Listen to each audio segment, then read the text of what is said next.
Welcome to the 3 Degrees podcast. I'm Chris Gloninger alongside my co-hosts Channing Dutton and David Thorson.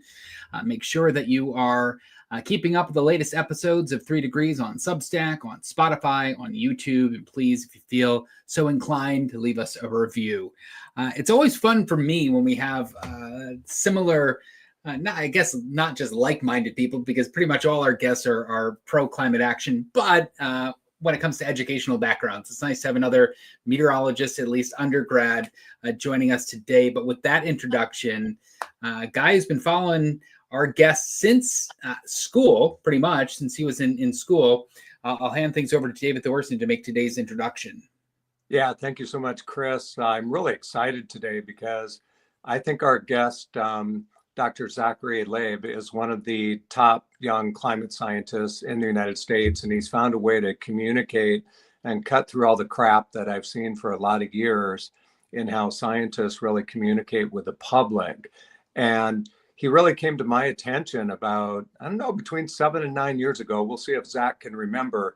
But I found him on the old Twitter back when you could actually talk to a scientist. And he came to my attention with the great work he was doing with these graphics. And I discovered that he likes to share his graphics for all of us to, as Channing says, bastardize, but, to modify a little bit, to make them personal. And I found that my storytelling really worked with his graphics. So with that, I would like to introduce Zack, and I'm really excited to meet you and have you on our show. Yeah, thanks for having me. It's great to chat with you. And when we were off camera, I was just telling them that you're one of my longest followers. There's a group of those followers who have been with me the entire journey, and you're certainly one of them. So thank you. You're welcome. Awesome. Zack, let me go first. I want to talk about that journey because I bet that a lot of our listeners and viewers don't really know who you are. So usually at the end of the podcast, we say to people, hey, how can they find you? But give us the rundown of, not only your education, but where you are online right now, because I would urge our listeners to pause and just go look at some of Zack's stuff after you hear his description of where he is. Yeah, sure. So you can find me at zacklabe.com. So just take my name and add the .com. I'm most active on Blue Sky after previously being on Twitter, but also use Mastodon and now exploring LinkedIn as some of my social media sources. And in terms of your current work, tell us about with Climate Central. Will you do that as well? Yeah, sure thing. So I am currently a climate scientist at Climate Central. So my research is very much thinking about lots of climate change, different topics. So I'm sure we're going to talk today about the Arctic. Originally, a lot of my research was focused on thinking about Arctic climate change and its impacts elsewhere around the world. And now I think about a lot of other broader topics. So thinking about extreme events, how they're changing, things like heat waves, heavy precipitation, both now and into the future, thinking about climate model projections, and also questions around attribution. So how much is human influence is affecting some of these extreme events? So really getting to my roots as a meteorologist and now how climate change is impacting that. And then on the side, like you're seeing, I'm very, very passionate about science communication. Particularly my method is using data and visualizing it in accessible ways.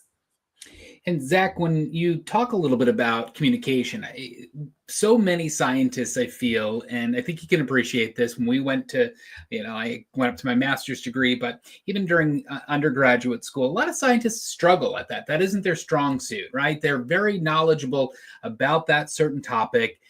And when it comes to maybe communicating it or talking about it to somebody who doesn't have the same educational background, there's this gap, this communications gap, this knowledge gap.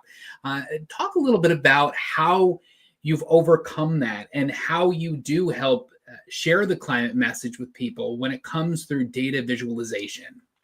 Yeah, absolutely. I think you bring up a really key point. Something I could talk about for days is about the importance of science communication, but sort of the lack of training we receive as scientists. I think I took one class in college on communication, but honestly, I don't remember anything from it. So really, scientists are not trained communicators. And, we often speak in this complex jargon to explain topics. So it's challenging for us. It's also challenging in thinking of our incentive structure for our own career paths.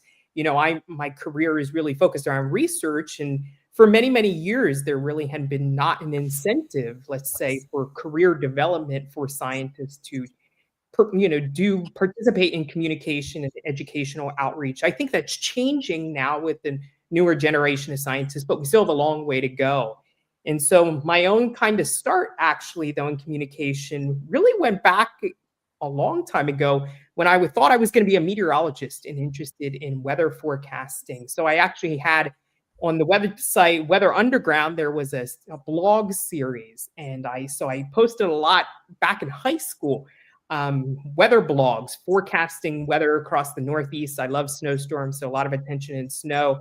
And so I think those really started my sort of interest in how we can think about communicating scientific topics, weather topics to broader audiences. And actually, I still have a few followers to this day that originally started with me back in high school from my weather blogging days. That's so interesting. I followed Weather Underground so closely, and I love their blogs, Dr. Jeff Masters. And I mean, there's so many of these people that are kind of my heroes as far as who I would follow and read. But I really liked the fact when I first kind of caught wind of you, you'd shown your research ship that you'd been on and a bunch of Arctic things. And I was wondering if you could tell me about those kind of, maybe some of those early expeditions to the Arctic and what you saw there and how that helped kind of shape your mind and what you thought about the data. Yeah, absolutely. Fast forwarding a bit into the future after my weather blogging days and my sort of pivot more into climate change, as an early graduate student thinking about Arctic change, a lot of my work is mostly focused on behind the computer climate model data. So I really had not been to the Arctic, and a lot of your time as an early graduate student is just reading previous research papers. So just spending a lot of time looking at the data, looking at what's been published and how it's changing. And I think I became almost increasingly frustrated on how I thought we were communicating Arctic change, very much sort of at a slow pace. The scientific research process is quite slow. It can take years to publish papers. And I found that a lot of the data and graphics were jargon filled. What I was observing and what we're all observing is this rapidly changing place that has far reaching consequences beyond just the Arctic. And we're not, presenting it in a way that's accessible for people to really grasp what's going on.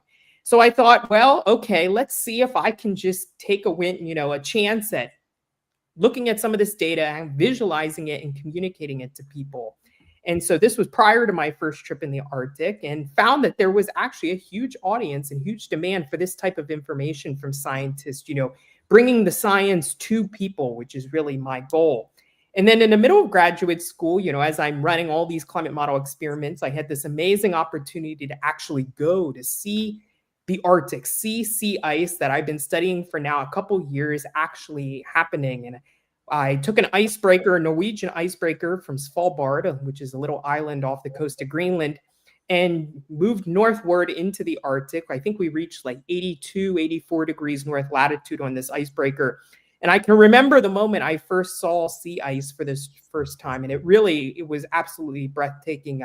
I truly, when I say that the Arctic is very much like you're in another planet, it's completely true. It was one of the most amazing experiences of my life. And it really, I think, transformed my way of thinking, again, the urgency of how we really need to improve communication of climate change, particularly around this amazing place. Yeah.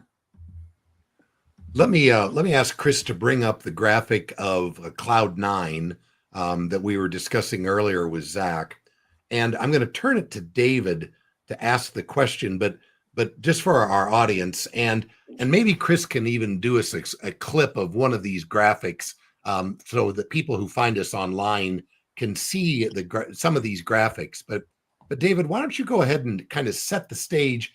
Because many of your followers have heard the Cloud9 story, but Zach is helping you tell it a different way. Why don't the two of you discuss that?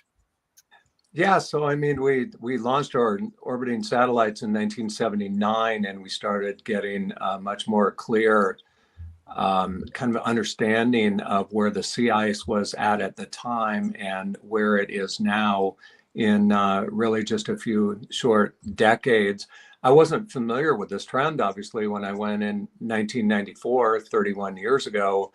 And by the time 2007 rolled around, I had seen the science. I had seen some of what some of Zack's older peers had been publishing, and I was astonished at the loss of ice. I wanted to get back up there and see it for myself. When I went back up there in 2007, that was the greatest loss of ice in a single year ever recorded. And Weather Underground put us in Cloud9 on, and my blog on their blog as proof of climate change happening in real time. And so that's really how I met Zack long before I even knew him. And his graph kind of put my own exploring history into a different kind of light. And I was just so happy that I found you and discovered that relationship. And I could insert myself into your own history of looking at the Arctic. And I just think it's very profound. And Chris, bring that graph back up, because I'd like Zack to talk about the graph just a little. So Zack, you're quickly, I'm sure, following, but we see 1994 and we see what happened by 2007. But in words, if you can, for the people who can't see the graph, what are you showing us with your squiggled line? What are you telling us visually? Yeah, to me, this graph right here is one of the clearest indicators of global climate change. I think this graph is one of the most commonly shared graphs we have for climate data. And what it's showing is it's showing September sea ice, the extent of ice across the Arctic. The reason it's showing September is that's at the end of the summer season. So that's when sea ice shrinks the most after the warm sort of summer melt season, right before it refreezes during the winter time. So sea ice has this seasonality to it. It grows in winter, shrinks in summer. That's normal. That happens every year. The problem now with global climate change is that it's melting more during the summer than it can refreeze during the winter time. So it leads to that net loss of ice. So this graphic is really demonstrating it, from 1979 to 2024 in September. Again, emphasizing the point that was raised earlier is why this 40-some year period, and that's because we have really high quality passive microwave satellite observations, really giving us full coverage of what's happening in the Arctic. And in the line, what you're seeing, it's downward. So we see year to year, the line goes up and down, up and down. So that's year to year variability in the extent of ice that can be related to things like the weather during that summer. But it's going down over the long term. When climate scientists, we talk about the long-term trend, and that's what we're seeing here due to climate change. Okay. Zack, if you talked about, in your time in communicating, what are some of the challenges that you've encountered? What are some of the things that are hard for people to conceptualize? Yeah, I think actually a point I just mentioned from that graphic, and it's about, I think one of the challenges in like complex topics to describe is this idea of year-to-year variability. So thinking about weather versus climate. I find this every day to be an incredibly difficult thing to talk about. Why do climate scientists talk about long-term trends, and how does that fit into the climate change story when we have things like extremes?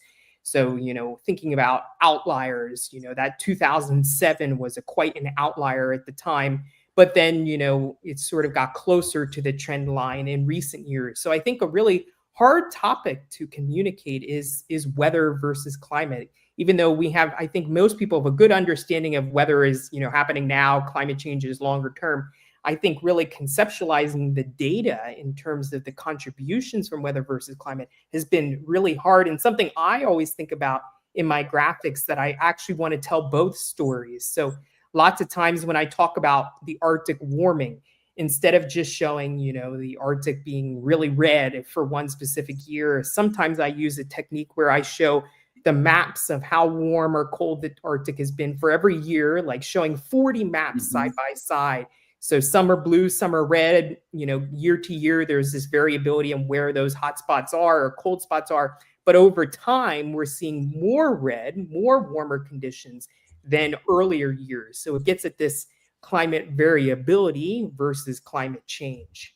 Now, before we get back to David for a question, another thing I think a lot of climate skeptics, what they revel in is showing year-to-year ice, right, versus multi-year ice, similar to how they show warming holes or tropical climates not having an increasing number of 90-degree days or 100-degree days, right, because a warmer atmosphere holds more moisture, it's harder to warm up. But the same thing, if you're looking at the ice coverage after a winter in the North Pole, there might be quite a bit because it gets cold. There's no daylight. Temperatures drop below freezing. How do you kind of make that connection, and how do you kind of put that to bed, that argument? Yeah, I think it's emphasizing this long-term trend. So I realize things like extreme events, they get the headlines. Like this year was the warmest on record in the Arctic. This year had the lowest amount of sea ice. But I think when I always talk with journalists, I'm always trying to emphasize the long-term trends. So it gets at the point because you have opposite situations. Like you just said, some people will point out, let's say that the Arctic might have a cooler summer. We've had some recently where the sea ice has not set any new records. And again, this is part of this year-to-year variability, but the overall trend is downward. And I'm sure we might discuss it. In addition, that graph is showing the extent of ice, but in addition to that, we also have other metrics we look at, things like how thick the ice is, how old the ice is, and some of those metrics are sort of cumulative, where the trend and the ice becoming thinner and younger is much less susceptible to that year-to-year weather. So I try to communicate, these variations through some of these other metrics where we see more of a clear trend in the data. Yeah, that's really very interesting. One of the things that when I'm trying to explain not only the seasonal variability to the public, but the difference between, say, first year ice and older ice, it's kind of a hard concept to really talk about. Can you tell us how much old ice now is left in our northern polar ice cap? Yeah, very little, to be quite honest, especially compared to what was found in the 1980s, and even 1990s. As we've lost, essentially the ice has thinned by almost a half of what it used to be just a few decades ago, especially close to that North Pole area. So the Arctic, it used to be covered by this extensive, thicker ice, several meters thick, and it was several years old. And now the majority of the ice cover is just first year ice, we call it. So that's ice that newly forms in the winter, but then melts out in the summer. So the Arctic is a radically different place than it was just a few decades ago, because the state of the ice just isn't the same. It isn't as resilient. It isn't as thick as it once was. I sent Chris a link to, I think, the graphic that you were talking about.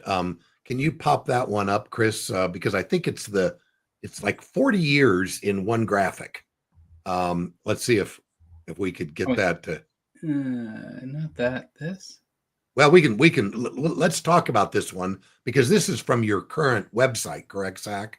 Yeah. So my website, in addition to focusing on Arctic, sea ice, temperature change, there's pages on global climate metrics. There's pages on U.S. climate indicators. So over the years, I only, was posting originally about sea ice and Arctic specific visualizations, but now I've really expanded, trying to, make a one-stop shop to find all sorts of climate data, informations, and climate indicators, because I still truly think we're not communicating climate data with, the same sort of urgency that I think we can, providing the public like a global perspective or a regional perspective. Say, it's cold in my area today, but what does it look like globally? And when we show a map of global temperature, it's like, oh, this one area is really cold, but the rest of the planet's quite warm. And I think we can do a better job as communicators providing this type of perspective.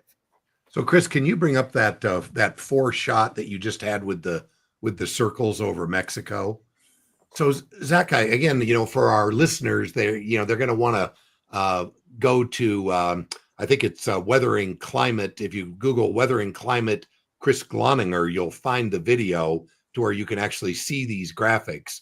But explain to our viewing audience what you're doing in these 4 panels. And I'll just say I bastardized this one by circling Mexico, because I want to talk about the temperature is going on even beyond the U.S. borders. So go ahead and take it away, Zach. Yeah, for that specific graphic, I'm trying to show changes in the temperatures by decades. So one thing I like to do is provide a visual maps perspective. People always like looking at what's the temperature changing in my backyard. So one way we can visualize that is a simple line. So I could plot a graph of a line showing temperature increasing for a specific city. But in this visualization, it's really showing a map of those temperatures averaged by decade. So again, it shows that there's some regional variations even by decade, but again, it's getting warmer on average over time. Again, that point of climate change versus climate variability, and trying to find different ways to communicate that in different visualizations. So one style that I like to do is one visual doesn't always work for one audience. So sometimes I take the exact same data that's being used, same data set, same statistics, and just visualize it in different ways to try to connect to different people. So this is one style of communicating US temperature change, and I think a couple graphs below that shows the simple line going up over time, really getting at this, different methods work for different people. It's a shame the viewers can't see our little private chat in the background, because we all want to jump in and say something different. But Zach, in terms of that particular graphic where you're showing 40 years and the way it has changed per decade, are you making the color choices, or is the data making the intensity of the color? Because I mean, it's scary as hell when you look at the current one in terms of how red the US is, how red Mexico is, and how red even the waters, the Gulf and the Atlantic is in that graphic. What's making those choices in terms of the color intensity? Yeah, if you could pull up the graphic again, because this is actually quite a tricky decision to make when to visualize that. So right now it's showing this range in the temperature anomalies. So I realize anomaly is a jargon word. So anomaly just means a departure from average. So anywhere in red, warmer than average, blue's colder than average. And that range right now is showing 3 degrees below average to 3 degrees above average. So the question, when you're visualizing the data is, how do you restrict that range for the data for the blue to red? And so oftentimes, one decision I try to make is find the range that would be pretty sufficient in the previous historical climate. So 2 decades ago, what would have been a sufficient range to capture all of the data. But then the issue is the climate is warming quite a bit. So if I use that same range, let's say for the next decade or 2 decades out from now, the whole map might be just one big blob of red. So it's actually quite difficult when we think about visualizing that. And even in the Arctic, this has been even more of a problem where it's rapidly warming. So now I have some maps where it's completely washed out. It's red at the very maximum extreme. And so it's a question of, well, do I adjust the sort of the limits to the graph? But then that also changes the messaging of the story because I'm adjusting with the data. So it's all part of the challenge in thinking about how we most effectively communicate the data. And I've actually found telling when the graph is washed out, completely red, actually can be a really, good time to communicate why that's happening. So I've tried to often standardize my graphics to just have one set range for the data instead of adjusting it one by one. Zach, we don't want to get political, but I do have a question about data loss with the current administration. I mean, it's not political when things are happening, and I mean, it's just a fact of where we are, right? So what data sets are you most concerned about losing, or are you at this point? What are your thoughts on that? Yeah, a lot of thoughts. We could talk about that for a while, but I'm trying not to get too rambly. Yeah, I am concerned. Many key data sets that we use for monitoring things, even weather-related things, but data sets for like monitoring ocean temperatures, weather station data, these all require, people and monetary resources to support and technology. And so any cuts to these monitoring networks will affect our ability to predict the weather and understand the science and understand our future climate. So it's a real concern. So some things that I have done in particular is actually that graphic of the US by temperatures by decade. This is a new page that I've just started now like a week ago. And it's because that I'm concerned that there won't be a resource to find, accessible visualizations that are easy to understand of climate indicators for the United States. So I've been really quickly trying to download lots of different data sources and provide these visualizations as a go-to resource that people can understand these, and we won't lose them going forward into the future.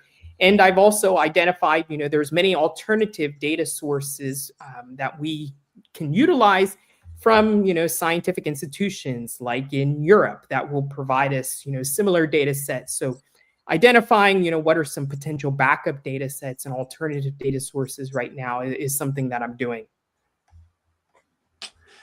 Yeah, I think these are really important thoughts. And going back to that 4-panel shot that did show the U.S. and the circle that Channing drew in there, one of the things I wanted to say about that is that we forget that inside of these circles, whether it's the Arctic or, down in the Southwest or Mexico, that this heating that's going on in Central America is destroying crops for the year. It's causing attributed to stronger hurricanes in the region that again might destroy crops, and that drives migration.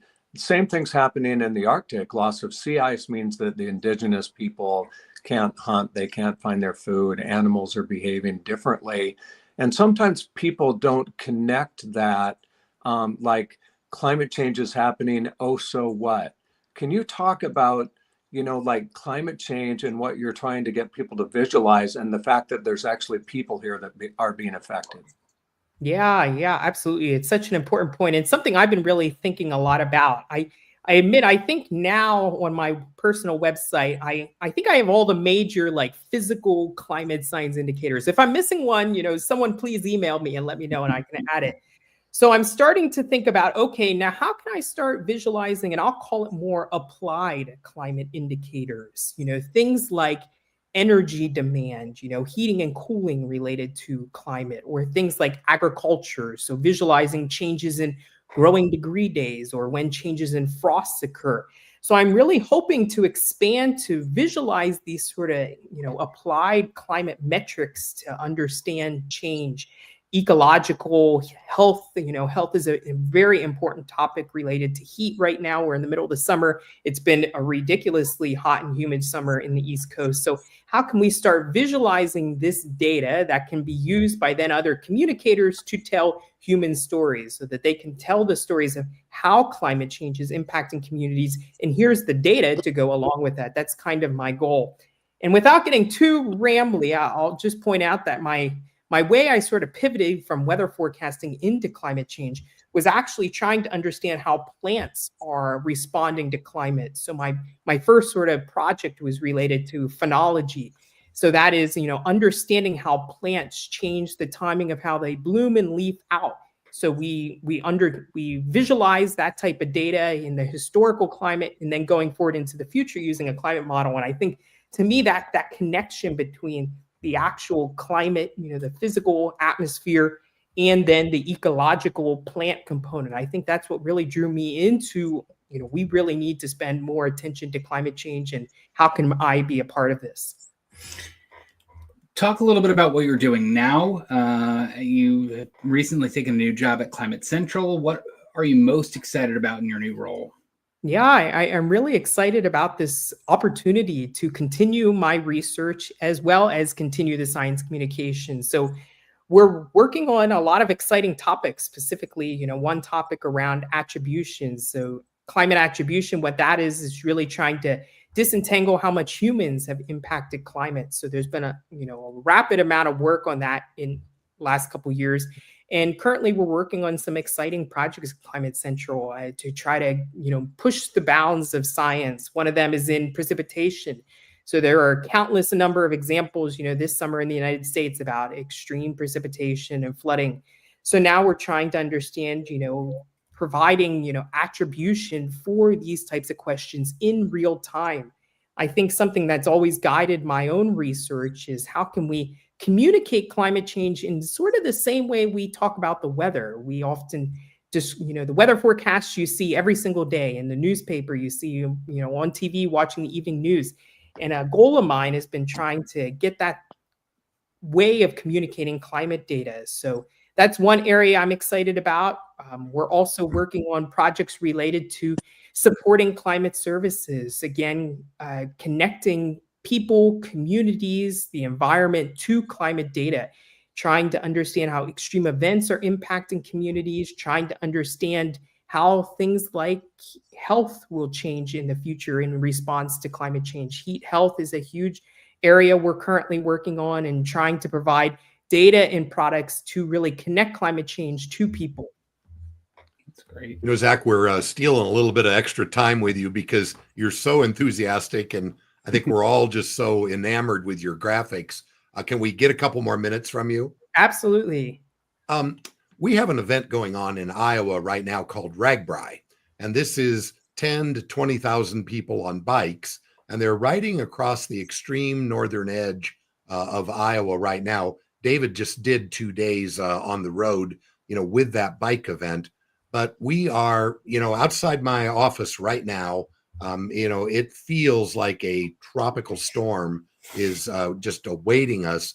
And do your graphics, even at this point, are you capturing the role that intense humidity is going to play with these temperatures, especially that we're going to see tomorrow, the next day, and into Thursday, even for these bike riders who are out, in the sun? Yeah, it's funny you asked that question. So I've been telling everyone this summer, the number one question I've been asked or demand for a new graphic has been humidity. And it's actually quite tricky to look at long-term records of humidity. Many technical challenges involved with that. So right now, I don't have any great visualizations of showing these changes in things like humidity. I think it's super important. There are so many people interested in this. So now that you asked it to, this is on the top of my checklist to investigate ways to visualize it. But there is one indirect way we can think about humidity and how it's changing. And it's looking at changes in the nighttime temperatures. So actually, the largest trend in warming across the United States during the summer season is actually at night. We're seeing essentially the whole country is rapidly warming the nights across the US during the summer months. And this is often related to humidity. Essentially, you have more moisture in the air and the temperature cannot fall as much during the nighttime. So it's sort of an indirect way we can get at humidity. So I do have some graphics that show this large increase in nighttime temperatures. And this has a lot of impacts, again, for the heat health community. Essentially, we have these really hot days. In previous decades earlier, we would have somewhat cooler nights so that the body could cool down. You could open your windows if you didn't have air conditioning and get some relief. But we're now seeing an increasing number of nights where the temperature is not dropping below the lower 70s. Some cities, urban areas, it's not even falling below 80 degrees in some of these really extremely warm nights. And that just doesn't allow for the same relief for the body physiologically to cool down. So I think for me, whenever I'm talking about heat extremes right now, my go-to is to talk about these really warm nights. And indirectly, that very much relates to changes in humidity. Zack, I really want to thank you for coming on today. And obviously your enthusiasm is contagious. I want to go back just a short time ago, kind of in closing, and in the last year or so, you got your dream job with NOAA, and I was so excited for you, as many of us were, and all of a sudden that was just kind of taken away, as it was with many climate scientists, and I'm sure many of your young friends. Could you tell us what was going through your mind when that happened, and what a typical conversation was with one of your colleagues? Yeah, it still remains a very unfortunate situation for my colleagues. I feel really lucky where I've landed, but it's a very frightening time. One thing that I'm really feeling passionate that I want to support is early career researchers right now. there was so much at the beginning of the year when I was still at NOAA. Basically, every day we were showing up to work asking if today we would receive our termination email. I mean, it's a whole story about all the things that unfolded during that period of January and February. And I think there's a lot of stories left to be told. It's one of these cases where I don't think people still realize actually how bad the situation was and sort of continues to be. But speaking more broadly about, now we're at a time where we're seeing such significant cuts to science, but specifically climate scientists and early career researchers. Just the way sort of the infrastructure for funding works, they're particularly vulnerable to scientific research cuts and looking for long-term positions. And so it's a really scary time. A lot of the conversations people are having right now is, wonderful communicators and scientists are now considering pivoting completely out of scientists into new career paths, taking their sort of data science, computer skills, and applying it to different fields, just because there are so many things at risk right now and just really a lack of opportunities for scientists and climate communicators to do their work in the United States. So it's a really scary time. Certainly colleagues, we're all trying to brainstorm, solutions to this, but a lot of questions remain. It's, a lot of uncertainties right now. What the field of climate science looks like in the US now and even, 6 months from now.